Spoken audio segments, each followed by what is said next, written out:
You can decide your criteria for that, but the more that you can say no to, the more time and attention that you'll have. All right, next question.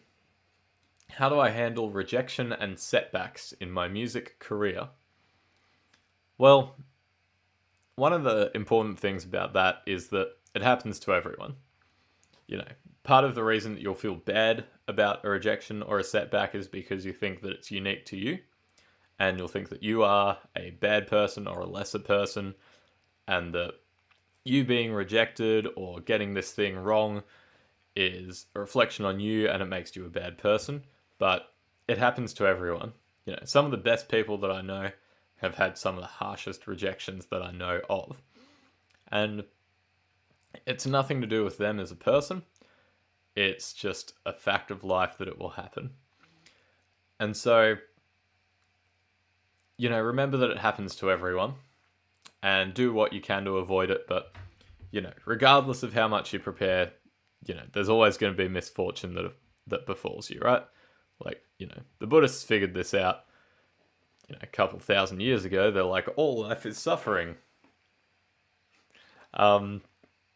So one of the things is definitely, you know, you just need to sit with it and just think, okay, why did this rejection happen? What did I do wrong? What could I do better? You just accept the responsibility for it. And as much as you can, you need to move on. There's two ways that you can move on. You can either forget about it, which is my preferred strategy because I don't wallow in those emotions that much. So, you know, it's usually just like that, and then I've genuinely forgotten about it. Other people who are more likely to ruminate on it, the way that you move on and move forward is you literally move on and move forward and you go to the next thing. You know, you still will have that thought of that other thing that happened, but all that you need to do is go to the next thing and say, well, I'm going to do this one 1% better.